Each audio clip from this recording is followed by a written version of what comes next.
الحمد لله وكفى وسلام على عباده الذين اصطفى خصوصا على سيدنا محمد المصطفى وعلى آله وصحبه برن التقى. أما بعد، أعوذ بالله من الشيطان الرجيم. بسم الله الرحمن الرحيم. إن الله وملائكته يصلون على النبي يا أيها الذين آمنوا صلوا عليه وسلموا تسليما. اللهم صل على النبي الأمي وآله وأصحابه أجمعين. واجب التعظیم ہم سب کے شیخ، ہمارے قائد، جن کے زیر سایہ ہم کچھ خدمت کرنے کے لائق اور قابل بنے ہیں، ان کے معزز خلفائے اعظام، ان کی تنظیم کے مرکزی عہدیداران صاحبان، صوبائی،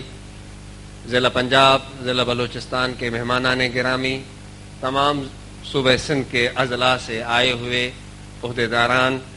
اور جمیع مہمانان گرامی، میں سب سے پہلے صوبہ سندھ کے عہدیداروں کا شکریہ ادا کرتا ہوں کہ انہوں نے ہمیں یہاں آنے کی دعوت دی اور یہ موقع فراہم کیا کہ ہم اپنے دوستوں سے، دین، ملت اور قوم کے خادموں سے مل سکیں، ان کے ساتھ کچھ ٹائم گزار سکیں، اور اس کے ساتھ ساتھ میں انہیں اس عظیم الشان پروگرام کے انعقاد پر بہتر انعقاد اور بہترین نظم و ضبط بحال رکھنے پر اور اپنی سالانہ روایت کو قائم رکھنے پر دل کی گہرائیوں سے مرکزی باڈی کی طرف سے مبارکباد پیش کرتا ہوں۔ اس کے بعد میں یہ عرض کرنا چاہوں گا کہ الحمدللہ میرے پیر نے،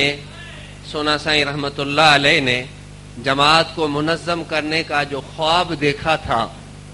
اس خواب کو جماعت اصلاح المسلمین کے موجودہ قائد میرے پیر و مرشد حضرت سیدی و سندی سجن سائیں دامت برکاتہم العالیہ نے اس خواب کی تعبیر ہمیں عطا فرمائی ہے۔ آج یہ کنونشن اس تعبیر کی ایک چھوٹی سی جھلک ہے۔ یہ کنونشن، یہاں آپ کا اکٹھا ہونا، نظم و ضبط، اپنی باتیں کہنا، تجاویز دینا، جماعت کی بہتری کے لیے سوچنا، مالی تعاون، ٹائم نکالنا اور نظم و ضبط بحال رکھنا، جماعت کے ہر فرد تک پہنچنا اور اپنی جماعت کا پیغام ان تک پہنچانا، کہیں دور دراز علاقوں میں کوئی رہتا ہے اس کو بھی اس سلسلے میں، اس زنجیر میں پرونا، یہ آپ کی بہت بڑی کامیابی ہے، اور اس کامیابی پر میں آپ کو دل کی گہرائیوں سے صوبے کو بھی اور تمام دوستوں کو بھی مبارکباد پیش کرتا ہوں، اور بڑے فخر سے میں کہہ سکتا ہوں کہ آج جماعت اصلاح المسلمین کا کوئی بھی رکن اور میرے پیر کا کوئی بھی مرید اور معتقد اور آپ کے پیغام سے جو بھی اتفاق رکھنے والا ہے، میں اس دعویٰ سے کہہ سکتا ہوں کہ آج جماعت اصلاح المسلمین کا اس سے رابطہ ہے، اور ہر چیز یہ جماعت کی کامیابی ہے کہ اگر کوئی ہم پروگرام رکھنا چاہتے ہیں، کینسل کرنا چاہتے ہیں، کسی بھی پروگرام کو یا پیغام کو پہنچانا چاہتے ہیں، تو یہ جماعت کی بہت بڑی کامیابی ہے، اور اس کے نظم و ضبط کا ایک ثبوت ہے کہ ہم 1 گھنٹے کے اندر اپنی بات پوری دنیا میں اس وقت پہنچا سکتے ہیں، اور یہ آپ کے نیٹ ورک کے مضبوط ہونے کی دلیل ہے۔ یہ جماعت اس وقت اس قابل ہو چکی ہے، آپ کی کاوشوں سے، آپ کے جذبے سے، آپ کے اخلاص سے، آپ کے عمل سے، اور اس خصوصی اس عمل سے کہ آپ اپنے قائد پہ بھرپور اعتماد رکھتے ہیں اور ان کی ہر بات کو سر آنکھوں پہ سجاتے ہیں اور اعتماد رکھتے ہیں، اس پہ عمل پیرا ہو جاتے ہیں، اور ان کی طرف سے اگر کوئی 1 دن کے اندر یا 3 دن کے اندر، تو یہ پاکستان کی واحد جماعت ہے کہ پاکستان کے کسی بھی کونے میں، شہر ہو چاہے دیہات ہو، یہ جماعت اس وقت 3 دن کے اندر ایک بہترین پروگرام منعقد کر سکتی ہے۔ اور یہ اس جماعت اصلاح المسلمین کو یہ اعزاز حاصل ہے، اور یہ جماعت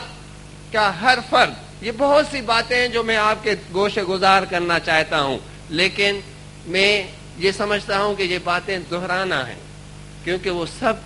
آپ کر چکے ہیں، آپ کا ہی عمل میں آپ کے سامنے رکھنا چاہتا ہوں۔ کیا رکھوں؟ آپ سب کو معلوم ہے، یہ باتیں صرف اس لیے کہہ رہا ہوں کہ یہ آپ کا عمل، آپ کا جذبہ، آپ کا ولولہ ہمارا سر فخر سے اونچا کر دیتا ہے، اسی لیے یہ باتیں مجھے دہرانا پڑیں، ورنہ یہ باتیں اب جماعت کے زندگی کا حصہ بن چکی ہیں، اور یہ کوئی معمولی کامیابی نہیں ہے۔ اور یہ کامیابی اگر ملی ہے اس وجہ سے کہ قائد مخلص ہیں،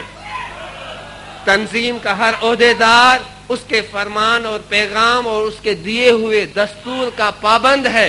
اس وجہ سے یہ کامیابی ملی ہے۔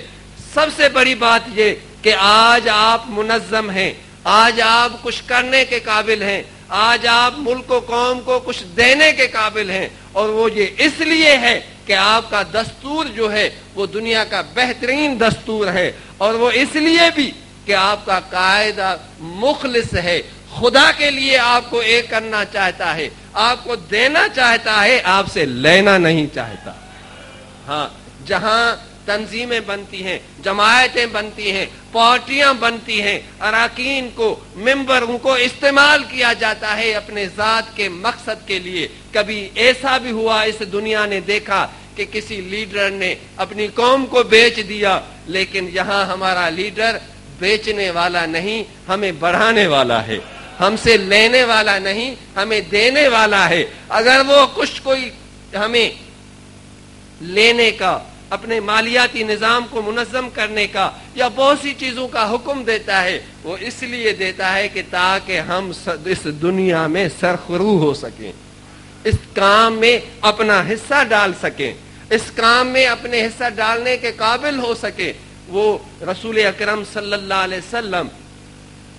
دنیا کو دینے آئے تھے، لیکن صحابہ کو کبھی کبھی فرماتے تھے کہ دو جھولی پھیلاتے تھے۔ میرا نبی کسی کا محتاج نہیں تھا، دنیا میں اللہ کے خزانے بانٹنے آیا تھا، اگر کبھی لیا تو امت کو اور انسانیت کو درس دینے کے لیے لیا، انہیں دنیا میں یہ خدمت کرنے کے قابل بنانے کے لیے، تربیت دینے کے لیے لیا تھا، اپنی ذات کے لیے نہیں لیا تھا۔ اور مشائخ نقشبند کا صدیوں سے یہ شیوا ہے کہ وہ اپنے نبی کے فرمان کے ماتحت اب بھی اگر دنیا کا معاملہ ہو، دین کا معاملہ ہو، تو وہ ہوا کے رخ کو نہیں